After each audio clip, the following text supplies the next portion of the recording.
مختصر حمد و ثنا کے بعد گزشتہ جمعے ہم تمام دوستوں نے یہ بات جاننے کی کوشش کی تھی کہ قوموں کے عروج و زوال کے لیے کوئی طے شدہ اصول ہے یا وقت اور اتفاق سے کوئی قوم عروج پا جاتی ہے، کوئی قوم زوال کا شکار ہو جاتی ہے۔ ہمارے سامنے رزلٹ یہ آیا تھا کہ قوموں کے عروج و زوال کے لیے اللہ رب العالمین کی طرف سے طے شدہ اصول ہیں۔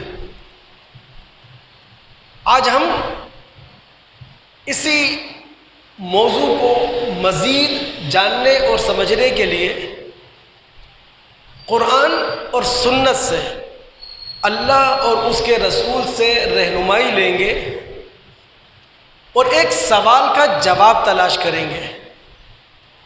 یہ سوال اس وقت پیدا ہوا تھا جب خالق ارض و سما نے اپنے پروگرام کے تحت، اپنے اسکیم کے تحت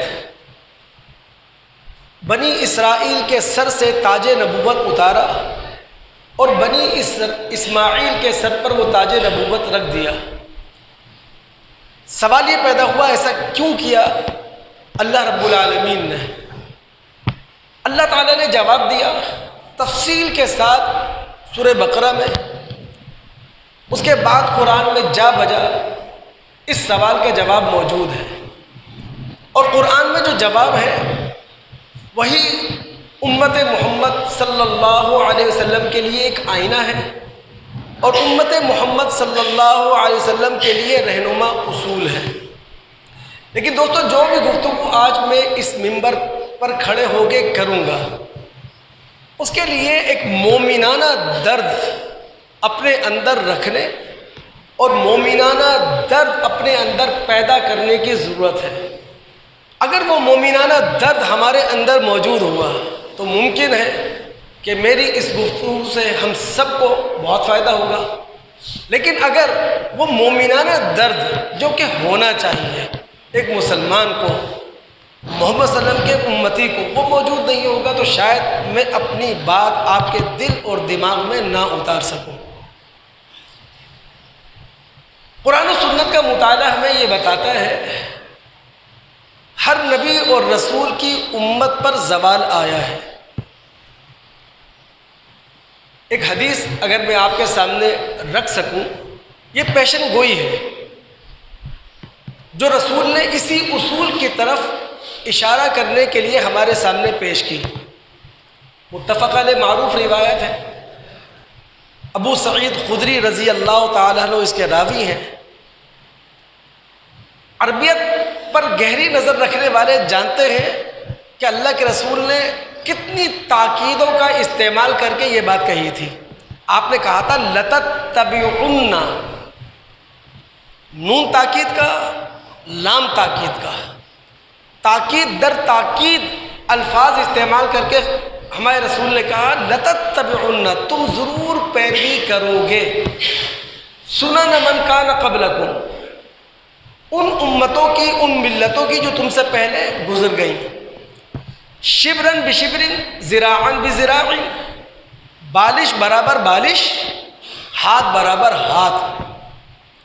اللہ کے رسول نے فرمایا اس طور پر ان کی پیروی کرو گے کہ اگر وہ گو کے بل میں گھسے ہوں گے تبعتموہم، تم بھی گھس جاؤ گے۔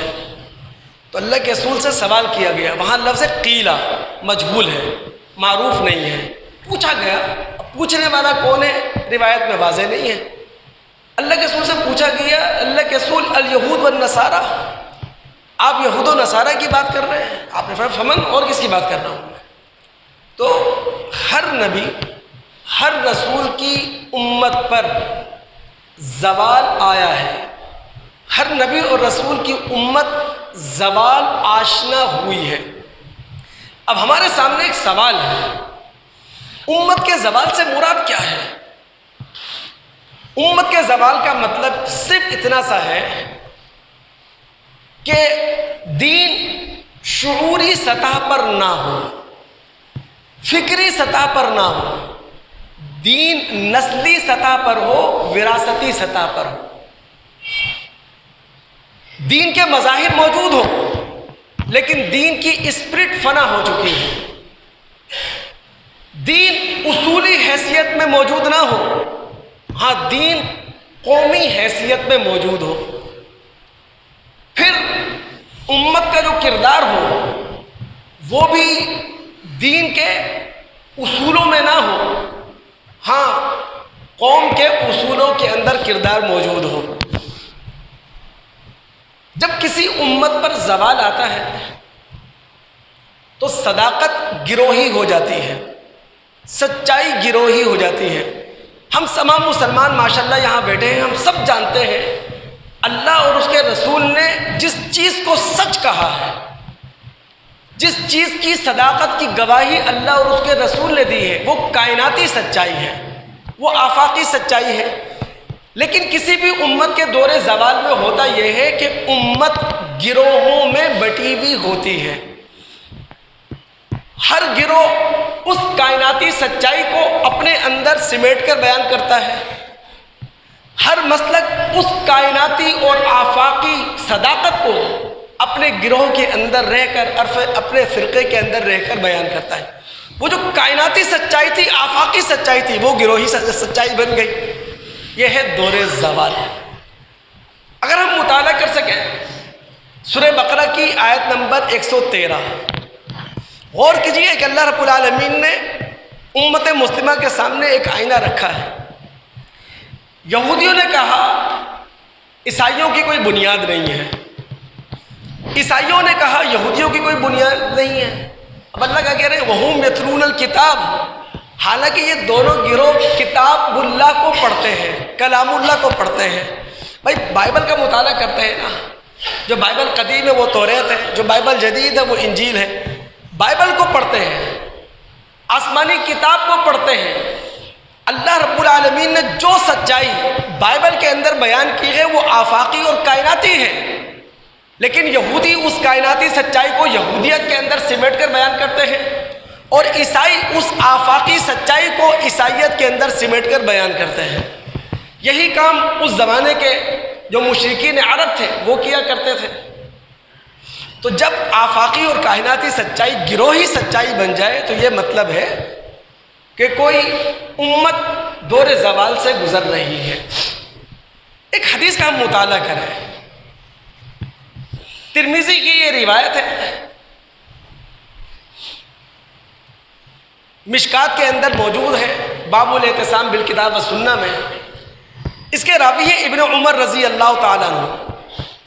اب دیکھیں اللہ کے رسول نے کیا کہا، ان اللہ لا یجمع امتی او قال امت محمد علی ضلالہ، کہ اللہ تعالیٰ میری امت کو یا محمد صلی اللہ علیہ وسلم کی امت کو گمراہی پر جمع نہیں کرے گا۔ یعنی ایسا ہو نہیں سکتا کہ پوری امت محمد صلی اللہ علیہ وسلم گمراہی پر متفق ہو جائے، گمراہی پر جمع ہو جائے۔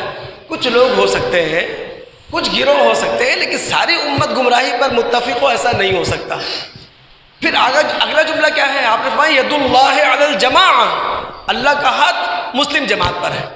اب رسول نے یہ بات کہی ہے آفاقی حیثیت میں، کائناتی حیثیت میں، کہ اللہ کا ہاتھ مسلم جماعت پر ہے، لیکن اللہ کے رسول صلی اللہ علیہ وسلم کے ان کائناتی الفاظ کو، ان آفاقی الفاظ کو ہر گروہ اپنے لیے بیان کر رہا ہے۔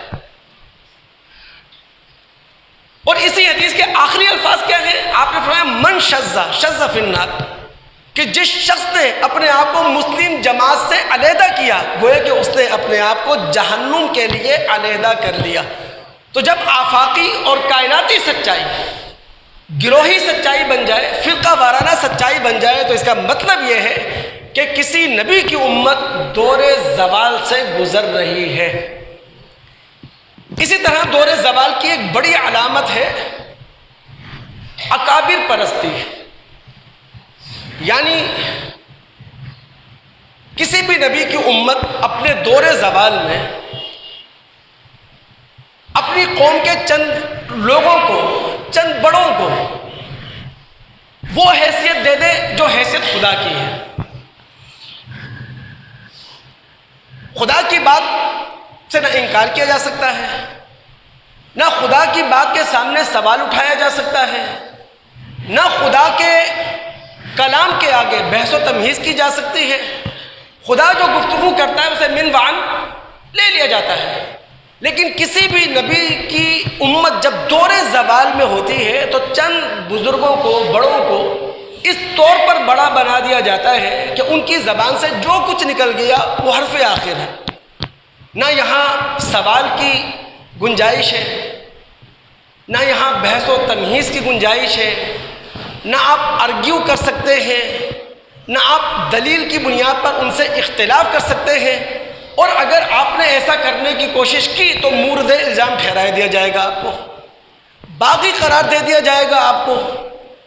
اللہ رب العالمین نے سورہ توبہ کی آیت نمبر 31 میں یہی بات کہی ہے، اتخذوا احبارہم ورہبانہم اربابا من دون اللہ، کہ یہود و نصارہ نے اپنے دور زوال میں اپنے علماء کو، اپنے درویشوں کو اپنا رب بنا لیا۔ عدی بن حاتم رضی اللہ تعالیٰ عنہ جو قبول اسلام سے پہلے عیسائی تھے، جب مشرف با اسلام ہوئے اللہ کے رسول سے انہوں نے کہا کہ اللہ کے رسول صلی اللہ علیہ وسلم قرآن کہتا ہے یہود و نصارہ نے اپنے دور زوال میں اپنے علماء کو، درویشوں کو رب بنایا، ہم نے تو کبھی بھی رب نہیں کہا انہیں۔ تو رسول نے کیا تشریح کی تھی؟ آپ نے کہا کہ تمہارے علماء اور درویش جس چیز کو حلال کہتے تھے تم حلال مان لیتے تھے، جس چیز کو حرام کہتے تھے تم حرام مان لیتے تھے، کبھی سوال کرنے کی تم نے زحمت نہیں کی، کبھی بحث و تمہیز کی تم نے ضرورت محسوس نہیں کی، جو ان کی زبان سے نکلا اسے شریعت سمجھتے ہوئے تم نے شریعت کا حصہ مان لیا۔ تو یہی تو رب بنانا ہے۔ اور یاد رکھیے، جب اکابر پرستی کسی امت کے اندر آ جائے، اسلاف پرستی کسی امت کے اندر آ جائے، سوال کا گلا گھونٹ دیا جائے کہ جناب آپ کسی سے اختلاف کرنے کا حق نہیں رکھتے، تو پھر آپ نے کیا کیا؟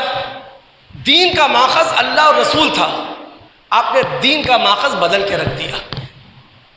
یعنی عقیدہ لینا تھا اللہ اور اس کے رسول سے لینا تھا، عمل لینا تھا اللہ اور اس کے رسول سے لینا تھا، لیکن آپ نے دین کا ماخذ بدل کر رکھ دیا۔ اس کی ایک واضح مثال، ابھی منگل کو 15 شعبان کی رات گزری، جسے ہند و پاک میں معروف لفظوں میں شب بارات کہا جاتا ہے۔ ضعیف روایات پر پورا دین کا ایک فیسٹیول بنایا گیا، دین کے نام پر پورا ایک میلہ سجایا گیا، اور پھر خود ساختہ نمازیں، خود ساختہ رکعات، خود ساختہ اوقات۔ یعنی کوئی سوال کرنے والا نہیں ہے کہ 15 شعبان کی رات کو فرض مغرب کی نماز پڑھ لینے کے بعد اسی مصلی پر با جماعت ایک اور نماز ادا کی جا رہی ہے، کیوں؟ کیا دین کے اندر اس کی کوئی گنجائش ہے؟ کیا اللہ اور اس کے رسول سے یہ چیز ثابت ہے؟ اکابر پرستی، اسلاف پرستی، سوال کا گلا گھونٹ دیا جائے کہ سوال کر ہی نہیں سکتے آپ۔ پھر کسی بھی امت کے زوال کی ایک نشانی، ایک علامت، وہ ہے قول بلا عمل۔ یعنی قول تو موجود ہو لیکن قول کے پیچھے عمل موجود نہ ہو، قول اور فعل کے اندر تضاد پایا جاتا ہو، ظاہر اور باطن کے اندر فرق ہو، گفتار کے غازی زیادہ ہو، کردار کے غازی کمیاب یا نایاب ہو، بظاہر اللہ اکبر کی صدائیں ہوں لیکن وہ بھی نفاق کی چادر میں لپٹی ہوئی ہو، تسبیح ہاتھ میں ہو، دانے گر رہے ہوں لیکن زبان پر دغا ہو، زبان پر دھوکہ ہو۔ جب قول بلا عمل کسی امت کے اندر آ جائے وہ امت زوال آشنا ہے۔ اگر ہم مطالعہ کر سکیں سورہ صف کی آیت نمبر 2، آیت نمبر 3 کا، رب العالمین فرماتے ہیں اے وہ لوگو جو ایمان لائے ہو، لِمَ تَقُولُونَ مَا لَا تَفْعَلُونَ، کیوں وہ بات کہتے ہو جس پر خود عمل نہیں کرتے؟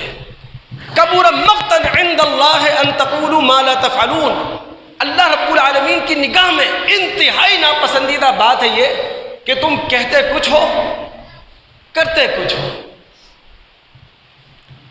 اگر ہم اپنے اسٹیجوں کی تقاریر کا تھوڑی دیر مطالعہ کریں، اپنے ٹی وی ٹاک شوز میں ہنگامہ آرائی کو دیکھیں، یہ دور زوال کی کھلی علامت۔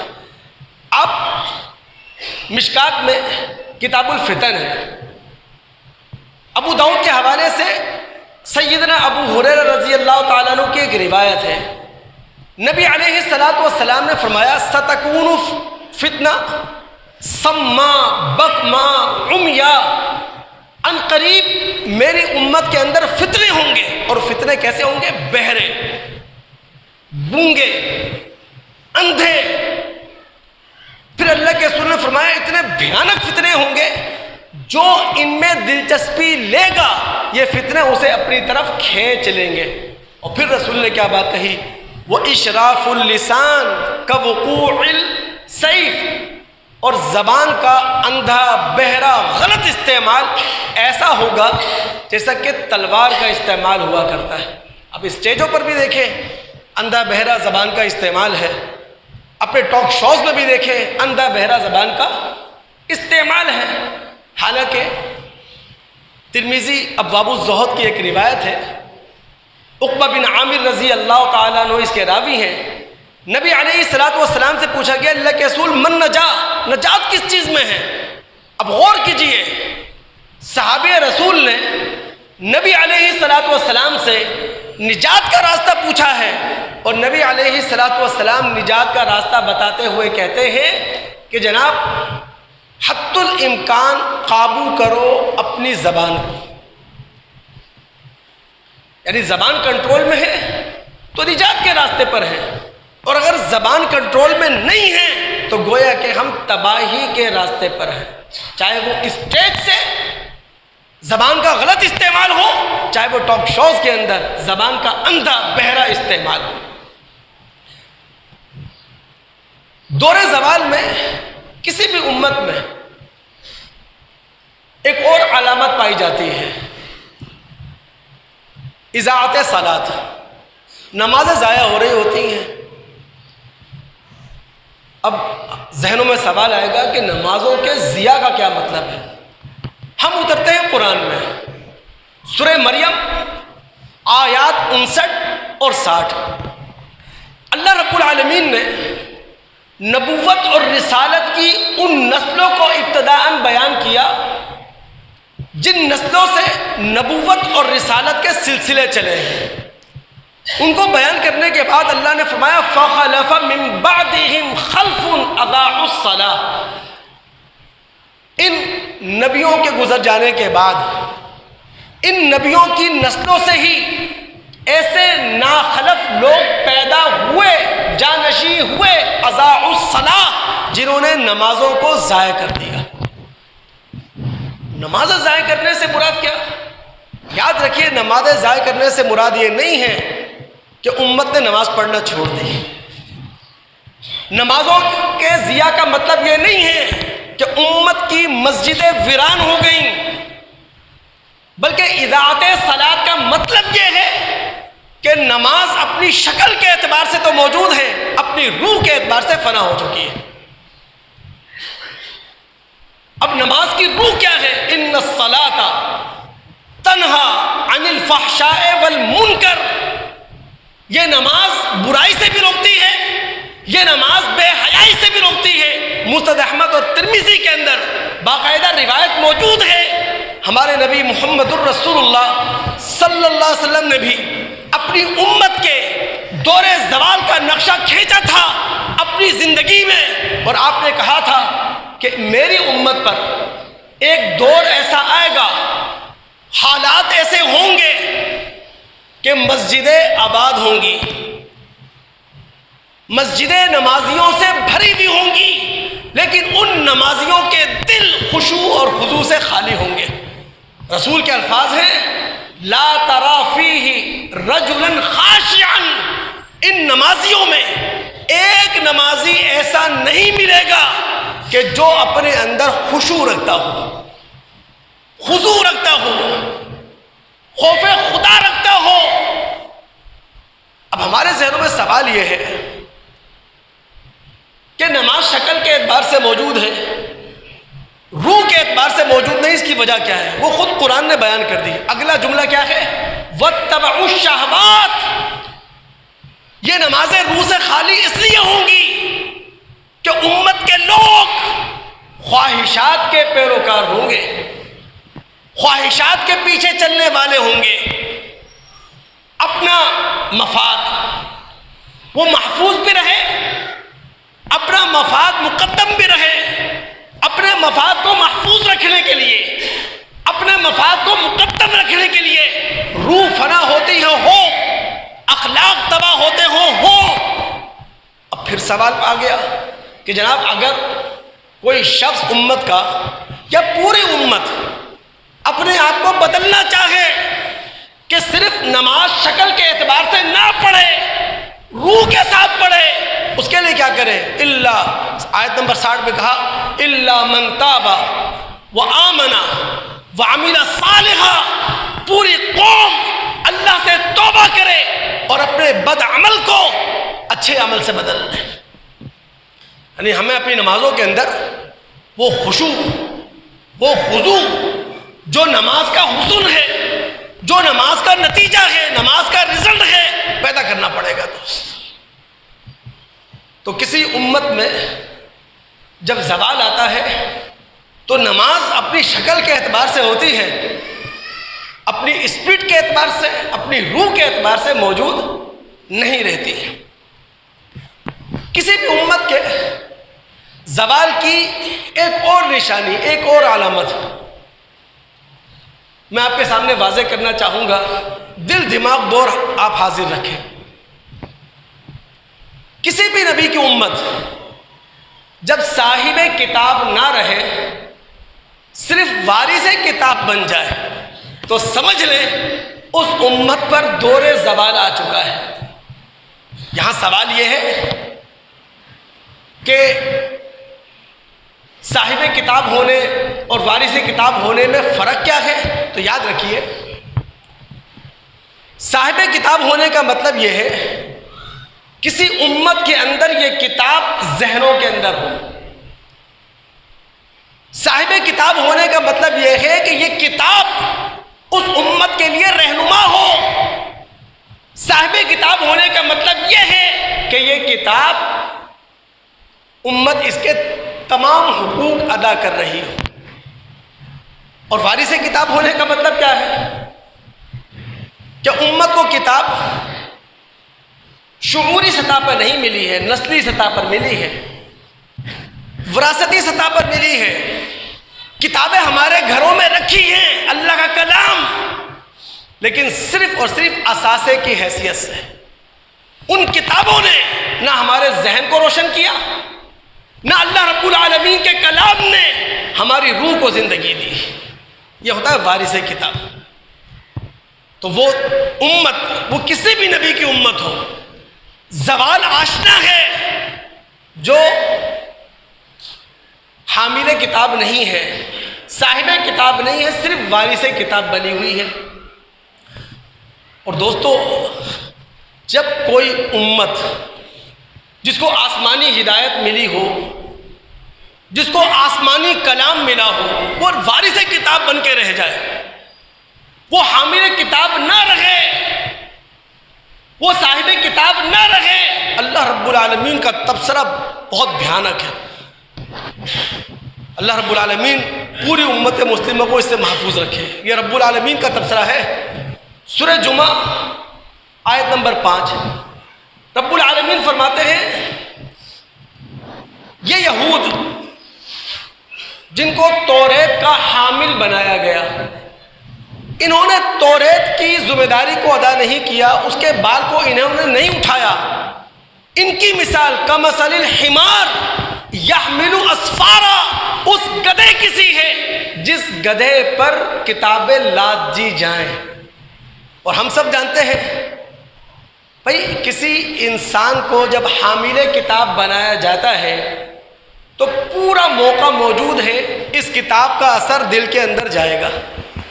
لیکن اگر کسی جانور کو حامل کتاب بنا دیا جائے اور آپ ایک کتاب کا نہیں ہزاروں کتاب کا بوجھ اس کی پیٹھ پر لاد دیں، کوئی موقع نہیں ہے، کوئی چانس نہیں ہے کہ کتاب کا کوئی اثر اس کے دل میں جائے گا۔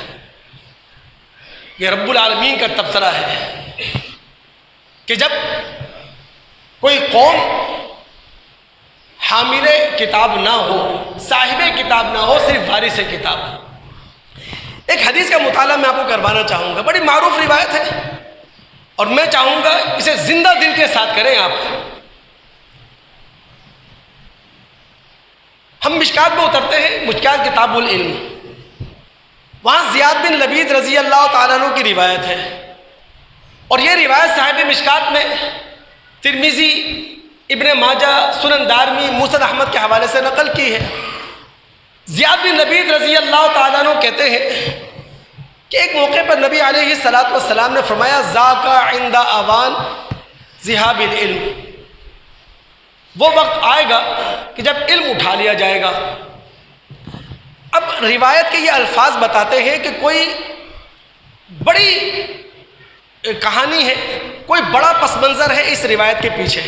اب ظاہر ہے میں آپ سے 10 مرتبہ کہہ چکا ہوں کہ راوی پوری بات نقل نہیں کرتا، چونکہ محدثین تک یا محدث کی کتاب تک بات آتے آتے 100 سال 200 سال گزرے ہیں، تو پورا واقعہ، پوری کہانی، پورا پس منظر روایت کے اندر بیان نہیں ہوتا، لیکن الفاظ بتا رہے ہوتے ہیں کہ کچھ گفتگو چل رہی تھی۔ اب دیکھیں نا، اللہ کے رسول نے کہہ دیا کہ جناب وہ وقت آئے گا کہ جب علم اٹھا لیا جائے گا، تو کوئی کہانی چل رہی تھی، کوئی بات چل رہی تھی، کوئی گفتگو کا پس منظر کانٹیکس موجود ہوگا۔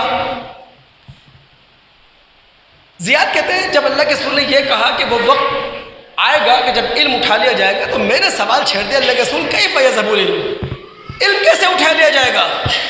وَنَحْنُ نَقْرَأُ الْقُرْآنَ، ہم قرآن پڑھتے ہیں، وَيُقْرِئُهُ أَبْنَاؤُنَا، ہماری اولادیں قرآن پڑھیں گی، وَيُقْرِئُهُ أَبْنَاؤُنَا أَبْنَاءَهُمْ، ہماری اولادیں اپنی اولادوں کو قرآن پڑھائیں گی۔ ہم خود بھی قرآن پڑھنے والے، ہماری اولادیں قرآن پڑھنے والی، ہمارے پوتے، ہماری نسلیں قرآن پڑھنے والی، الی یوم القیامہ، قیامت تک یہ سلسلہ جاری رہے گا۔ ان کیسے اٹھا لیا جائے گا؟ اللہ کے رسول نے فرمایا ثقلت کا ام کا زیاد، تمہاری ماں تمہیں گم پائے۔ عربیت سے واقف لوگ جانتے ہیں کہ کوئی استاد جب اپنے شاگرد سے محبت بھرے انداز میں ناراضگی کا اظہار کرتا ہے تو یہ الفاظ کوئی عربی استعمال کرتا ہے۔ یہ وہ ناراضگی نہیں ہے جہاں کوئی بگڑ کے بات کرے، محبت بھرے انداز میں جب اپنی ناراضگی کا کوئی اظہار کرے تو پھر اللہ کے رسول نے کہا اے زیاد، میں سمجھتا تھا کہ تم اس مدینہ کے بڑے دانشور ہو، اشاروں کے اندر بات سمجھ لیتے ہو، لیکن اشاروں میں تم بات نہیں سمجھ سکے۔ پھر اللہ کے رسول نے بات واضح کی، آپ نے کہا علم اٹھائے جانے کا مطلب یہ ہے، اے زیاد تم کیا نہیں دیکھ رہے اولیس ہذہ الیہود والنصارى یقرؤون التوراۃ والانجیل، یہ یہود و نصارہ توریت کو پڑھ رہے ہیں، انجیل کو پڑھ رہے ہیں، لیکن توریت اور انجیل کا پڑھنا ایسا ہے جیسا کہ وارث کتاب ہونا۔ لا یعملون بشیء مما فیہما، توریت میں جو لکھا ہے اس کا کوئی تعلق یہودی دنیا سے نہیں ہے، انجیل میں جو لکھا ہے اس کا کوئی تعلق عیسائی دنیا سے نہیں ہے۔ یہ وارث کتاب تو ہے لیکن حامل کتاب نہیں ہے، صاحب کتاب نہیں ہے۔ رسول نے اپنی زندگی میں بتا دیا تھا وارث کتاب کون ہوتا ہے اور حامل کتاب کون ہوتا ہے، صاحب کتاب کون ہوتا ہے۔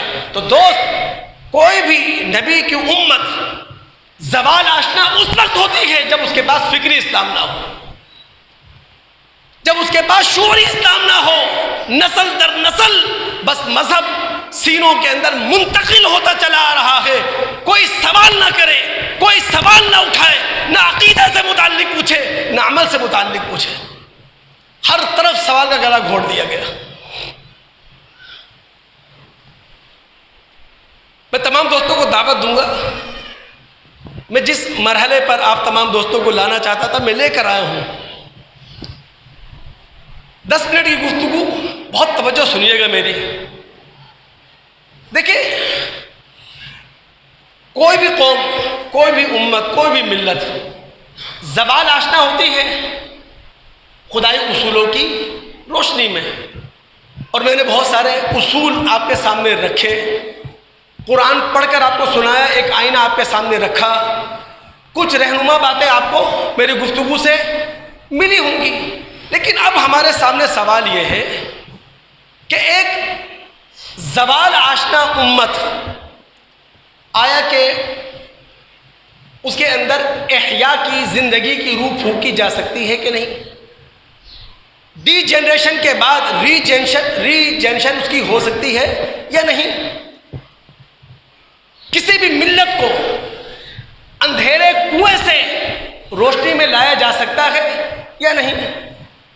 اب اس سوال کا جواب ہم لینا چاہیں گے سورہ حدید کی آیات 15، 16 اور 17 کی روشنی میں۔ اللہ رب العالمین سورہ حدید کی آیت نمبر 16 میں فرماتے ہیں، کیا اہل ایمان کے لیے وہ وقت نہیں آیا کہ جب ان کے دل اللہ رب العالمین کے ذکر سے لرز جائیں، پگھل جائیں، دہل جائیں، اور یہ اپنے دلوں کو جو کچھ اللہ تعالیٰ نے کتاب کی شکل میں نازل کیا ہے اس کے سامنے جھکا دیں؟ وَلَا يَكُونُوا كَالَّذِينَ أُوتُوا الْكِتَابَ، اور یہ ان لوگوں کی طرح نہ ہو جائیں جنہیں پہلے کتاب دی گئی، اور جب وقت زیادہ گزر گیا نزول کتاب اور ان کے درمیان، نبی کو گزرے ہوئے اور ان کے درمیان جب وقت زیادہ گزر گیا، فَقَسَتْ قُلُوبُهُمْ، ان کے دل سخت ہو گئے، وَكَثِيرٌ مِّنْهُمْ فَاسِقُونَ، اور اکثر فاسق بن گئے۔ تو اللہ رب العالمین کا دستور ہے، اللہ تعالیٰ کی سنت ہے کہ جب نبی کا وقت گزرے ہوئے وقت گزر جائے، کتاب کے نزول کو ٹائم لگ جائے، تو اس کے بعد قوم کے اندر، امت کے اندر زوال آ جایا کرتا ہے۔ اور اس کی بہترین علامت کیا ہے؟ اولین علامت، سب سے بڑی علامت، کہ اس ملت کے لوگ سخت دل ہوں، قساوت قلبی، ایسے دل جن کے اندر رحیمی ختم ہو کر رہ جائے، جو دل بے رحم بن جائیں، جن کے اندر ایمانی حرارت دم توڑ جائے، اسے کہتے ہیں قساوت قلبی۔ تو جس ملت کے اندر قساوت قلبی آ جائے وہ اپنے دور زوال سے گزر رہی ہے۔ اچھا، کسی ملت پر دور زوال آتا کیوں ہے؟ چاہے وہ امت یہود ہو، امت نصارہ ہو، امت محمد ہو، آتا کیوں ہے؟ مٹیریلزم، مادہ پرستی، سب سے بڑی وجہ قساوت قلبی کی، دینی حرارت ختم ہونے کی۔ جب مال سے انتہا درجے محبت ہو، لوگ خونی رشتوں کو بھلا دیں، لوگ اللہ رب العالمین کے بندھے ہوئے رشتوں کو توڑ دیں۔ قرآن ہمیں بتاتا ہے مال ہر انسان کے لیے فتنہ ہے، ہر امت کے لیے فتنہ ہے، لیکن رسول اللہ کی پیشگوئی ہمیں بتاتی ہے امت محمد کے لیے مال سب سے بڑا فتنہ ہے۔ کیوں؟ چونکہ امت محمد صلی اللہ علیہ وسلم صنعتی انقلاب کے دور میں ہے۔ آج کی دنیا ماضی سے زیادہ حسین ہے۔ آج کی خواہشات، آج کے جذبات، آج کی تمنائیں ماضی کے مقابلے میں زیادہ منظور ہیں۔ مشکات میں روایت موجود، نبی علیہ الصلوۃ والسلام نے فرمایا ہر امت کے لیے کوئی نہ کوئی فتنہ ہوتا ہے، وہ فتنۃ امتی المال، میری امت کا سب سے بڑا فتنہ مال ہے۔ جس نے گھر تباہ کیے، جس نے اداروں کو تباہ کیا، جس نے حکومتوں کو ملیہ میٹ کیا، جس نے ریاستوں کو نابود کیا، مال سب سے بڑا فتنہ۔ مٹیریلسٹ پاکستان کے جو بھی حالات ہیں، اس کی بنیادی وجہ کیا ہے؟ آپ کے بچوں سے تعلیم چھین لی گئی۔ میں اسکول چلا رہا ہوں، مجھے اندازہ ہے اس بات کا، خون کے آنسو ہونے کے علاوہ کچھ بھی نہیں ہے۔ جب اسکول میں نے اسٹارٹ کیا تھا، ایک کاپی مجھے ملتی تھی اردو اکیڈمی سے 65 روپے کی، میں 15 روپے رکھ کر 80 روپے کی دیتا تھا۔ پچھلے سال وہی کاپی مجھے ملی 110 کی، تو ہم نے 10 روپے رکھ کر 120 کی دینا شروع کر دی۔ اب وہی کاپی ہمیں چاہیے نیو سیشن کے لیے، تو وہ ہمیں مل رہی ہے 210 کی۔ اب ہمارا ادارہ جو فلاحی رفائی ادارہ ہے وہ 10 روپے رکھ لے گا، 210 کی دے دے گا، باقی اسکول کیا کریں گے بیچارے؟ یعنی سب کچھ چھین لیا گیا، کچھ بھی نہیں رہنے دیا گیا۔ پیچھے کیا ہے؟ مادہ پرستی، مٹیریلزم، دولت۔ کسی کو قوم کی فکر نہیں ہے، کسی کو نسل کی فکر نہیں ہے، کسی کو پاکستان کے مستقبل کی فکر نہیں ہے۔ ہر ریڑھی والا اپنے بارے میں سوچتا ہے، کوئی بھی شخص اپنی ذات سے اوپر اٹھ کر دیکھ نہیں رہا حالات۔ اور ہے کون؟ امت محمد صلی اللہ علیہ وسلم۔ اب سوال یہ ہے کہ اگر امت محمد صلی اللہ علیہ وسلم زوال آشنا ہو رہی ہے مٹیریلزم کی وجہ سے، مادہ پرستی کی وجہ سے، تو کیا اس سے بچنے کی کوئی تحریک ہمارے پاس ہے؟ کیا رسول نے کوئی رہنما اصول ہمیں دیا ہے؟ بالکل دیا ہے۔ عبداللہ بن عمر کی رضی اللہ تعالیٰ عنہ کی معروف روایت ہے نا، اللہ کے رسول نے کیا فرمایا؟ ان هذه القلوب تصدع كما يصدع الحديد اذا اصابه الماء۔ جس طرح لوہے کو زنگ لگتا ہے پانی کی وجہ سے، بالکل اسی طرح انسانی دل کو بھی زنگ لگ جاتا ہے۔ کب؟ جب وہ مادہ پرست بن جائے۔ اللہ کے رسول سے پوچھا گیا وما جلاؤها، اللہ کے رسول اپنے دلوں کا زنگ کیسے اتارے؟ اللہ کے رسول نے فرمایا کثرت ذکر الموت و تلاوت القرآن، کثرت سے موت کو یاد رکھو اور کثرت سے قرآن کی تلاوت کرو۔ یعنی اگر ہمیں اپنی موت یاد ہے، ہمیں اپنی قبر یاد ہے، ہمیں اپنی آخرت یاد ہے، اور وہ موت جس کا کوئی ٹائم پیریڈ نہیں ہے، جس کا کوئی وقت نہیں ہے، کب آ کر گلا دبا لے، کب آ کر اپنی آغوش میں لے لے، جب ہمیں اپنی موت یاد رہے گی دلوں میں زنگ نہیں ہوگا۔ وہ تلاوت القرآن، قرآن کی کثرت سے تلاوت کرو۔ قرآن ہے کیا دوستو؟ یہ خدا کے جلال کا اظہار ہے، یہ خدائی نصیحت ہے، یہ قیامت اور آخرت کا زلزلہ اندوز بیان ہے۔ یہ قرآن ہمیں بتاتا ہے ترقی کا راستہ کون سا ہے، یہ قرآن ہمیں بتاتا ہے تنزلی کا راستہ کیا ہے۔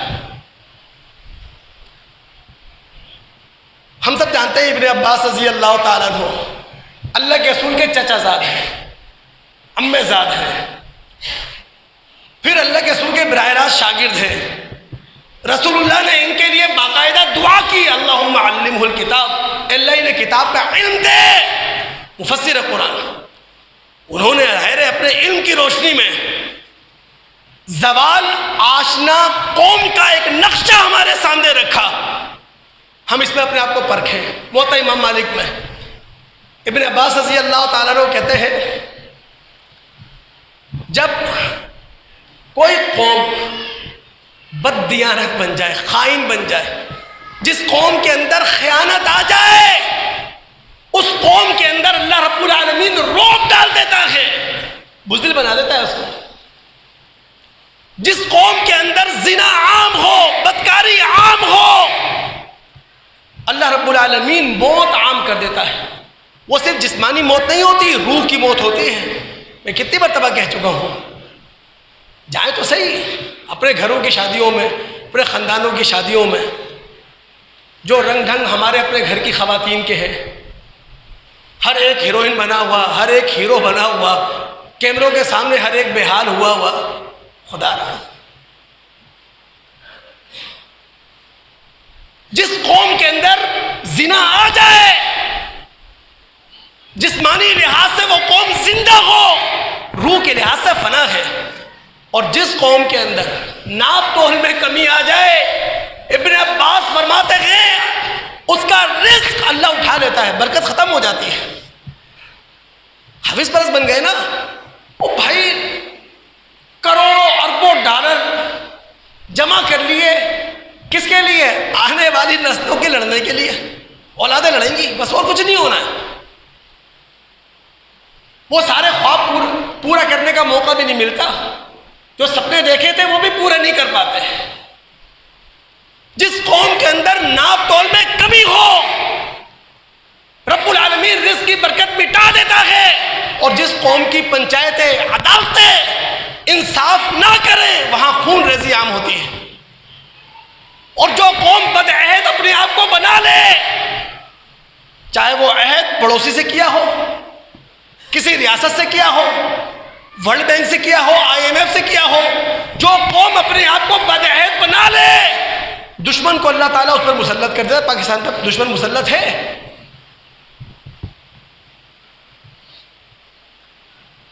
اب دوست آخری بات میں کہہ رہا ہوں، کرے تو کیا کرے؟ اللہ تعالیٰ نے حل بتایا ہے. جب امت محمد صلی اللہ علیہ وسلم کے دلوں کے اندر قساوت آ چکی ہے، بے رحمی آ چکی ہے، خدا نے حل بتایا ہے اس دل کی سختی کو ختم کرنے کا. سورہ حدید کی آیت نمبر 17، اعلموا ان اللہ یحیی الارض بعد موتها. یاد رکھو اللہ تعالی مردہ زمین کو زندگی دیتا ہے. اب ہم سمجھاتے ہیں مردہ زمین کو زندگی کیسے دی جاتی ہے. جس طرح مردہ زمین کو زندگی دی جاتی ہے اسی طرح مردہ قوم کے اندر روح پھونکی جا سکتی ہے. اب مردہ زمین میں آپ زندگی کیسے ڈالیں گے؟ سب سے پہلے زمین کو قابل کاشت بنائیں گے، بیج نہیں ڈالیں گے، زمین کو قابل کاشت بنائیں گے، پتھر کنکر ہٹائیں گے، جھاڑ جھنکار صاف کریں گے، ہل چلائیں گے، کھاد ڈالیں گے، پانی سے سینچائی کریں گے، اس کے بعد بیج ڈالیں گے. لیکن اگر آپ زمین کو قابل کاشت بنانے سے پہلے بیج ڈال دیں تو کیا وہ بیج تناور درخت بنے گا؟ کبھی نہیں بنے گا. امت محمد مردہ ہے. خدا را جتنے مصلحین ہیں، مبلغین ہیں، ریفارمر ہیں، وہ اندھی بہری تقریروں سے جوش نہیں دلائیں اس کو. وہ اندھے بہرے نعرے ان کی زبانوں پر نہ دیں. یہ اندھی بہری تقریروں کا جوش، یہ اندھے بہرے نعرے اس قوم کو ڈبو دیں گے. کرنا کیا ہے؟ مصلحین، مبلغین، ریفارمر پہلے امت کے دلوں پر کام کریں، ان کے ذہنوں پر کام کریں. سب سے مشکل کام یہی ہے. تمام مبلغین، مصلحین خدا را امت محمد کو اللہ اور اس کے رسول کے فورم پہ جمع کریں، پلیٹ فارم پہ جرمگاہ کریں کہ سارے کلمہ گو لوگ لا الہ الا اللہ محمد الرسول اللہ کے جھنڈے تلے جمع ہو جائیں. دین کا ماخذ یہی ہے. عقیدہ بھی یہاں سے ملتا ہے، عمل بھی یہاں سے ملتا ہے، رویہ بھی یہاں سے ملتا ہے، اخلاق یہاں سے ملتا ہے، کردار یہاں سے ملتا ہے. اور دوستو تمام مبلغین، مصلحین کی ذمہ داری ہے پوری امت کو بتائیں تمہارے رسول نے تمہیں خبردار کر دیا تھا کہ تم پر ایک زمانہ آئے گا تم اسی طرح دور زوال میں ہوگے جس طرح بنی اسرائیل دور زوال میں ہے، جس طرح ان کے اندر بدعقیدگی ہے، بدعملی ہے. ایک وقت آئے گا تم بھی بدعقیدہ ہوگے، تم بھی بدعمل ہوگے. اور پھر رسول نے ہوشیار کرتے ہوئے کہا تھا کہ بدعقیدگی، بدعملی میں تو تم یہود و نصارہ جیسے ہوگے، لیکن تفرقہ بازی میں تم یہود و نصارہ سے آگے ہوگے. یہود و نصارہ میں 72 فرقے تھے، تمہارے اندر 73 ہوں گے. رسول نے یہ بات ہمیں ہوشیار کرنے کے لیے کہا تھا. اللہ کے رسول نے ہمیں پہلے خبردار کر دیا. مصلحین، مبلغین کی ذمہ داری ہے امت محمد کو تقسیم نہ ہونے دیں. ایک فورم پر، ایک پلیٹ فارم پہ جمع کریں. اللہ کی قسم بہت موقع ہے، وسیع موقع ہے. ایک مرتبہ پھر ہم اپنے دلوں کے زنگ کو مٹا سکتے ہیں، اللہ اور اس کے رسول کے قریب ہو سکتے ہیں. اللہ اور اس کے رسول رسول سے بہت کچھ حاصل کر سکتے ہیں، ہے وقت۔ اللہ تعالیٰ سے دعا ہے کہ اللہ تعالیٰ سننے کے بعد سمجھنے کے بعد عمل کرنے کی توفیق عطا فرمائے۔ وآخر دعوانا الحمد للہ رب العالمین۔